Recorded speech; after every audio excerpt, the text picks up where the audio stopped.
Hey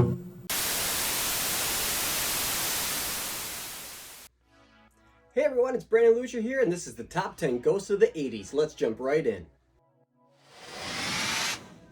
Starscream, 1984, Transformers. Who knew robots could become ghosts?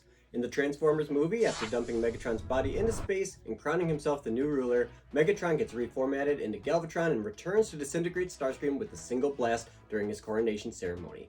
In Season 3, Starscream makes his first appearance as a ghost due to having an immortal spark and has to possess other robots since he no longer has his body. The Karma Bus arrives on time, people. The Ghost, A Christmas Present, 1984, A Christmas Carol. What's more haunting than a giant man shouting, "Look here beneath my robe! Look upon these!" That would give anyone nightmares, but luckily for Scrooge, it wasn't what we were all thinking. This ghost seeks to show Scrooge that the true meaning of the Christmas holiday is found in the joy that comes from giving to others. So, what was the Ghost of Christmas Present hiding under his robe? It was just Scrooge's children, so not looking much better for old Ebenezer.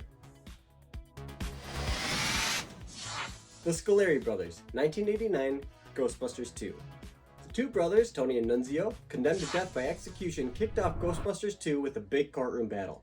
While loosely based off the real-life Scoleri brothers, the character models were inspired by Blues Brothers John Belushi and Ghostbuster himself, Dan Aykroyd. Stans, Bankman, and Spengler put a lick on these electrified ghosts, sentencing them away. The Beast, 1986, Poltergeist 2. No, not Mr. Beast. The Beast comes in at a number 7 spot. Reverend Henry Kane, leader of a satanic cult, seals himself and his followers away in a cave to die. Now, as the Beast, he manifests himself in a tequila worm. After being swallowed and possessing his host, he forces his way out through the mouth as a giant mutated worm, later unveiling his true ghostly form. I guess that's why they warn you to not drink the worm. The Grady Twins, 1980, The Shining. Who wouldn't like a set of sisters that say, "Come and play with us"? Well, maybe when they are two dead children that stare at you from the end of a hallway. After being tragically murdered by their own father, the two girls appear to 5-year-old Danny as he rides his tricycle through the halls of the Overlook Hotel and show him flashes of their murdered bloody corpses. So, the next time you have an impulse to take your big wheel for a spin, probably do it outside. Jennifer, 1983, Jennifer Slept Here. What could be more terrifying for a 14-year-old boy than having a ghost that only you could see haunt your bedroom day after day? Maybe if it was the ghost of a deceased blonde female movie star. That was the plot of Jennifer Slept Here, as Jennifer crossed to the other side after being backed over by an ice cream truck, and then befriended a teenage boy and mentored him through his pubescent teenage years. I can't imagine the suffering that boy had to go through. Poor Joey, I really feel bad for that kid. Blinky, Pinky, Inky, and Clyde, 1980, Pac-Man. Here we get a 4-for-1 with the Ghost Gang coming in the number 4 slot. With each ghost having its own color and personality, these 4 work to take out Pac-Man in this eat or be eaten digital world. Some may argue that these are more monsters than ghosts, but either way, these colorful arcade pixels captured our hearts and our quarters. Slimer, 1984, Ghostbusters.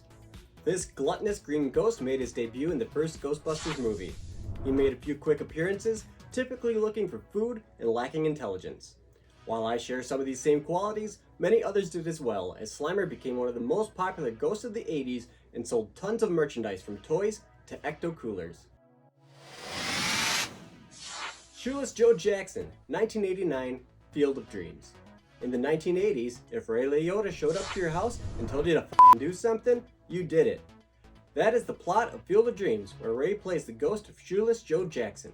He shows up and tells Kevin Costner to destroy some of their valuable cropland and teeter on the verge of bankruptcy so some ghosts can play baseball. Make smart financial choices. Beetlejuice, 1988, Beetlejuice. Since I said it twice, Betelgeuse comes in at our top spot. As the self-proclaimed ghost with the most, the bioexorcist provides a funny and memorable Showtime experience. This movie became a great gateway horror to bring in younger audiences, leading to toy lines and an animated series. It also left children with lasting images of other ghosts that they'll carry with them for a lifetime. That was our top 10 ghosts of the 80s. Make sure you subscribe, and if we missed any of your favorite ghosts, put them in the comments. Well, that's a wrap. Until the next click.